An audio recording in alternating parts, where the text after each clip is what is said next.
শুরুতেই জানিয়ে দেব শিরোনামগুলো।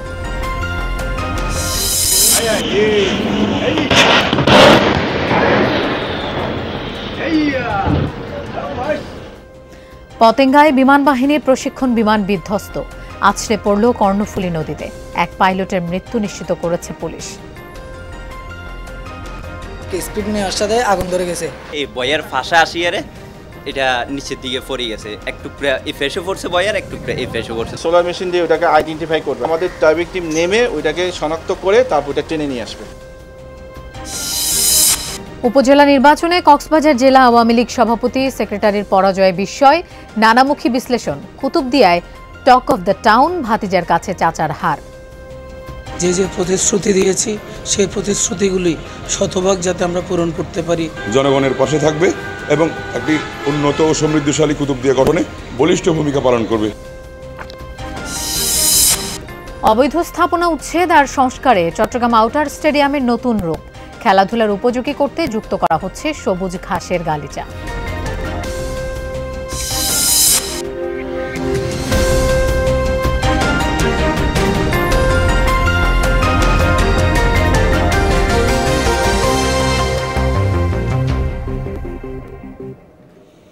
এতক্ষণ শিরোনাম দেখছিলেন, আপনাদের সঙ্গে থাকছি আমি মৌসুমী আহমেদ লোপা।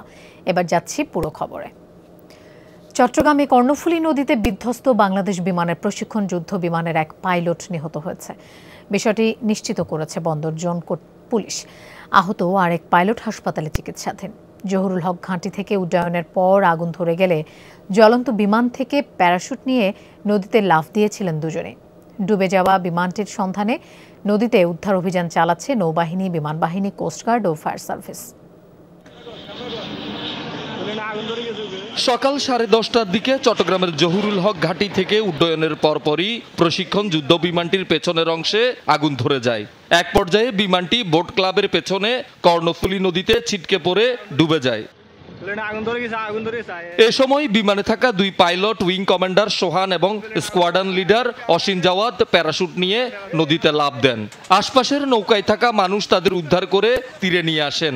এরপর নেওয়া হয় হাসপাতালে। হঠাৎ দেখছি পাকার মধ্যে আগুন লেগে গেছে। তারপরে দেখতেছি পাইলট এদিক দিয়ে নামে এদিক দিয়ে ঘুরাইয়ে নদীর মধ্যে ফেলে দিছে। সঙ্গে সঙ্গে এখানে আসার পর দেখছি পাইলটকে মাঝি নিয়ে আসছে। যখন আকাশে আগুন ধরছে তখন মনে করেন এই নদীর উপরে করতেছে, করার পরে প্যারাশুট দিয়ে ওরা নামছে আর বিমানটা এই জায়গায় ফুটছে। এই সাগরের মধ্যে মনে করেন বিমানটা পড়ে গেছে। জোরে চালাতে পারেনি, মানে আগুন ধরে গেছে। স্পিড নেবে আর কি, স্পিড নেওয়ার সাথে আগুন ধরে গেছে। আগুন ধরার পরে মানে ওই র্যাঙ্ক করতে করতে আর উপায় নাই, পানিতে নামাই দিছে, কন্ট্রোল করতে না পারি পানিতে নামাই দিছে। অতটুকু পর্যন্ত দেখছি বিমানটা এদিকে আসছে, এইখানে একটা নীল বয়া আছে, এই বয়ার ফাঁসা আসিয়ারে এটা নিচের দিকে পড়ে গেছে। এক টুকরা ফেসে পড়ছে বয়ার, এক টুকরা ফেসে পড়ছে, দু টুকরা হয়ে গেছে। এটা যদি 5-10 সেকেন্ড এদিক সেদিক হইতো একটা যাত্রীবাহী শিপকো অ্যাক্সিডেন্ট করতো। যাত্রীবাহী যে এফবি তাজউদ্দিন ওই জাহাজটি, হ্যাঁ ওটার উপরে পড়তো। উইং কমান্ডার সোহানের অবস্থা স্থিতিশীল থাকলেও বেলা 12টার দিকে নেভি হাসপাতালে চিকিৎসাধীন অবস্থায় স্কোয়াড্রন লিডার অসীম জাওয়াদের মৃত্যু হয় বলে নিশ্চিত করেছে বন্দর জোন পুলিশ। 2010 সালে বাংলাদেশ এয়ারফোর্স একাডেমিতে যোগদান করা এই পাইলট ফ্লাইং ইনস্ট্রাক্টরস স্কুলে স্টাফ ইন্সট্রাক্টর হিসাবে কর্মরত ছিলেন। তিনি 2 সন্তানের জনক। ঘটনার পরপরই ডুবে যাওয়া প্রশিক্ষণ বিমানের সন্ধানে কর্ণফুলী নদীতে উদ্ধার অভিযানে নামে নৌবাহিনীর বিশেষায়িত সোনার নৌযান এবং উদ্ধারকারী জাহাজ বলবান। তলদেশে নামানো হয় একাধিক ডুবুরি, আছে ফায়ার সার্ভিস ও বিমান বাহিনীর টিমও। রাশিয়ার তৈরি YAK-130 অ্যাডভান্স জেট প্রশিক্ষণ বিমানটি যান্ত্রিক ত্রুটির কারণে বিধ্বস্ত হয়েছে বলে প্রাথমিকভাবে ধারণা করা হচ্ছে। সোলার মেশিনটা আসলে ওই সোলার মেশিন দিয়ে ওটাকে আইডেন্টিফাই করবে, আইডেন্টিফাই করার পর ওদের ডাইভিং টিম, আমাদের ডাইভিং টিম নেমে ওইটাকে শনাক্ত করে তারপর ওটা টেনে নিয়ে আসবে। আনুমানিক কতদিন সময় লাগতে পারে? কতদিন না, ইনশাল্লাহ দেখা যায় যে ঘন্টা 2-এর মধ্যে আশা করে হয়ে যাবে আমার মতে। দুর্ঘটনার পর সতর্কতার অংশ হিসেবে কর্ণফুলী নদীর মোহনায় কিছু সময় আমদানি রপ্তানি পণ্য বোঝাই জাহাজ চলাচল বন্ধ রাখা হলেও পরে আবার চালু হয়। শহীদুল সুমন, যমুনা নিউজ, চট্টগ্রাম। দর্শক, ঘটনাস্থলে উদ্ধারের অভিযান চলছে কর্ণফুলী নদীতে। আমরা সেই খবর জানবো। আলামিন শিকদার আছেন সেখানে। আলামিন, উদ্ধার কাজ এখন কোন পর্যায়ে আছে এবং বিমানটির কোনো সন্ধান মিলেছে কিনা একটু বিস্তারিত জানতে চাই।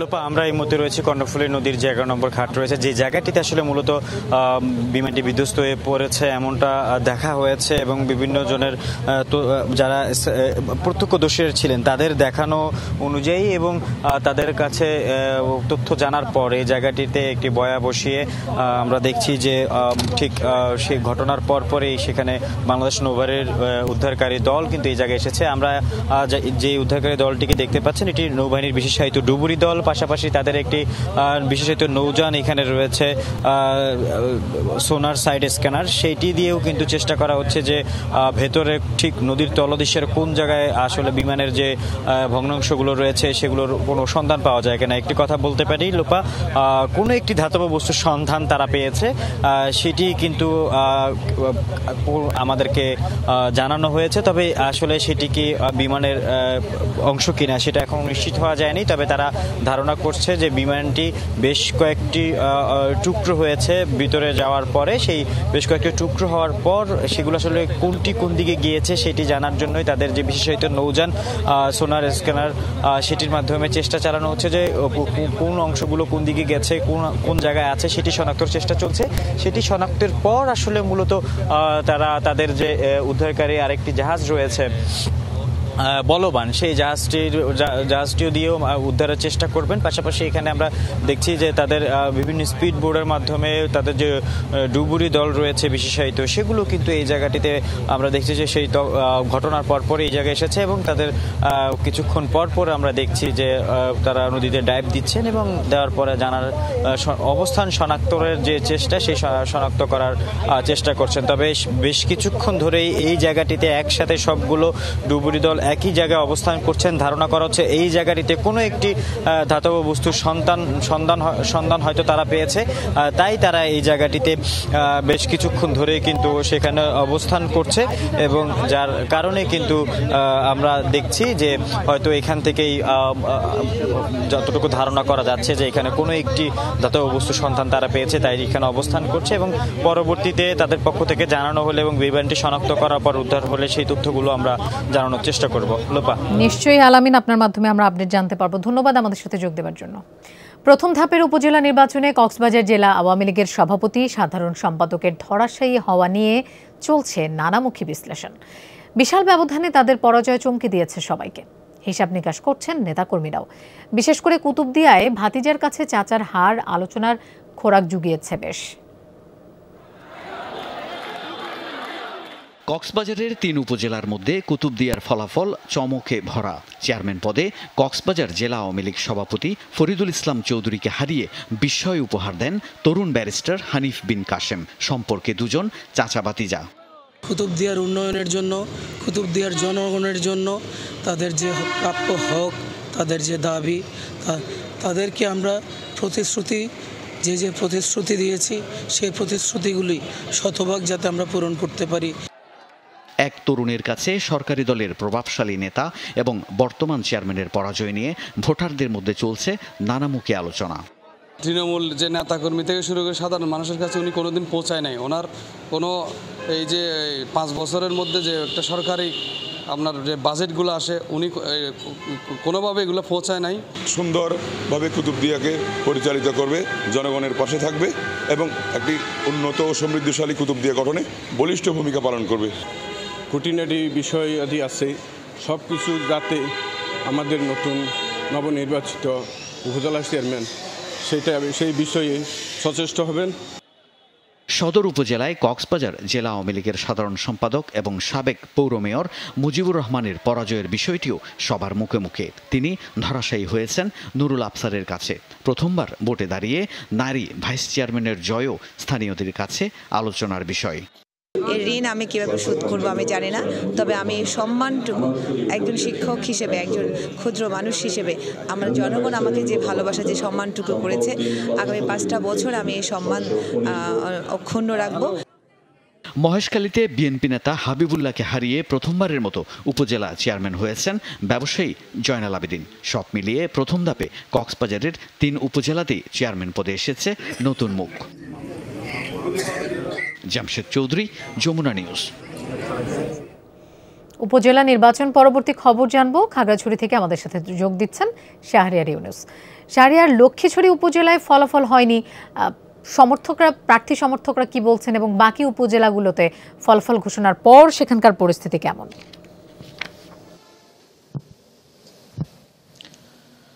লোপা, আপনি জানেন যে গতকাল ষষ্ঠ উপজেলা পরিষদ নির্বাচনের প্রথম দফায় খাগড়াছড়ির 4টি উপজেলা নির্বাচন অনুষ্ঠিত হয়েছিল। সেই 4টি উপজেলার মধ্যে একটি উপজেলা হচ্ছে লক্ষ্মীছড়ি উপজেলা, যেটা খাগড়াছড়ি জেলা সদর থেকে খুবই দূরত্ব এবং অনেক দুর্গম একটি উপজেলা, সেটা আমরা দেখেছি। আর সেই উপজেলায় আপনার 2টি কেন্দ্রে অনিয়ম বিশৃঙ্খলা, অর্থাৎ আওয়ামী লীগ যে প্রার্থী এবং united people's democratic front of UPDF এর যে প্রার্থী রয়েছেন, 2 প্রার্থীর মধ্যেই কেন্দ্র দখল, জাল ভোট এবং ব্যালট বক্স ছিনতাইয়ের একটি অভিযোগ উঠে। সেটি নিয়ে দিনভর সেখানে ওই 2টি কেন্দ্রের আশপাশ এবং 2টি কেন্দ্রের মধ্যে একটি অনিয়ম বিশৃঙ্খলা দেখা দেওয়ার একটা অভিযোগ উঠে। সেই পরিস্থিতিতে স্থানীয় প্রশাসন কেন্দ্র 2টিতে বেশ কিছুক্ষণ ভোট গ্রহণ স্থগিত করে রেখেছিল। এক পর্যায়ে সেটি একটু উত্তেজনাকর অবস্থায় পৌঁছালে প্রশাসন একেবারেই ভোটের গণনা থেকে শুরু করে ভোট গ্রহণ পর্যন্ত সেই 2টি কেন্দ্র একেবারে বন্ধ করে দেয়। অর্থাৎ সেই 2টি কেন্দ্রের ফলাফল স্থগিত করার পাশাপাশি উপজেলা পরিষদের ফলাফলও কিন্তু ঘোষণা করা হয়নি। অর্থাৎ ওই উপজেলায় নির্বাচন অনেকটা স্থগিত রয়েছে। এছাড়া যদি বলি তাহলে এখন পর্যন্ত ওই উপজেলায় গতকাল যে উত্তেজনা ছিল তার আজকের দিন পর্যন্ত দিনভর সেখানে অনেকটা শান্ত পরিস্থিতি রয়েছে এবং উভয় প্রার্থী এখন পর্যন্ত পাল্টাপাল্টি অভিযোগের মধ্যে থাকলেও কোনো ধরনের বিশৃঙ্খলা সেখানে এখন পর্যন্ত ঘটেনি বা কোনো ধরনের অনভিপ্রেত অনাকাঙ্ক্ষিত ঘটনা এখনও দেখিনি। অর্থাৎ সেখানে প্রশাসনের একটি কঠোর নজরদারি এখন পর্যন্ত রয়েছে। অপরদিকে খাগড়াছড়ির বাকি যে 3টি উপজেলা রয়েছে, মানিকছড়ি, মাটিরাঙ্গা এবং রামগড় উপজেলায়, সেখানে ছোটোখাটো কিছু বিচ্ছিন্ন ঘটনা ঘটেছে। অর্থাৎ রামগড় উপজেলায় 2 চেয়ারম্যান প্রার্থী সমর্থকদের মধ্যে হাতাহাতির ঘটনা ঘটলেও দিন শেষে শান্তিপূর্ণ পরিবেশে ভোট গ্রহণ হয়েছে এবং সেখানে আওয়ামী লীগ প্রার্থীর যে চেয়ারম্যান তিনি নির্বাচিত হয়েছেন। অপরদিকে মানিকছড়ি এবং মাটিরাঙ্গায় আওয়ামী লীগ দলীয় যে প্রার্থী সেটি তারা নির্বাচিত হয়েছে। অর্থাৎ বাকি 3 উপজেলায় কর্মী সমর্থকরা পরাজিত হলেও, অনেক প্রার্থী পরাজিত হলেও সেখানে 3 উপজেলায় এখন পর্যন্ত শান্তিপূর্ণ পরিবেশ রয়েছে। অপরদিকে মানিকছড়িতে আমরা বিজয় মিছিল করতে দেখেছি, মাটিরাঙ্গায় একই অবস্থা আমরা দেখতে পেয়েছি। লোপা, শাহরিয়ার, আপনাকে ধন্যবাদ আমাদের সাথে যোগ দেওয়ার জন্য।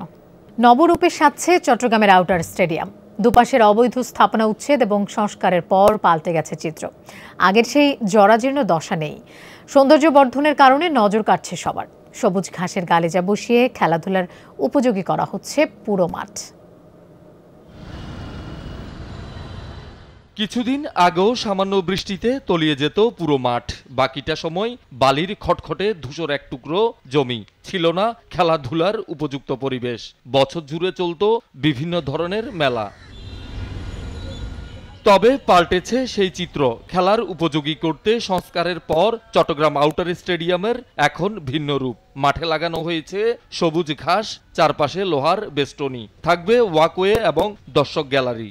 আগে এমন একটা অবস্থা ছিল যেখানে মাটিতে খেলা তো দূরের কথা, আমরা ওইখানে পায়ে যে হাঁটবো এটারও কোনো অবস্থা ছিল না, খুবই দুর্বিষহ অবস্থা ছিল। বর্তমানে ওখানে ঘাস তুলছে, তারপর হচ্ছে আপনার মাঠের চারপাশে এই ফেরিক দিচ্ছে, ওটার জন্য আমরা আমাদের এখন প্র্যাকটিস করতে অনেক সুবিধা হবে।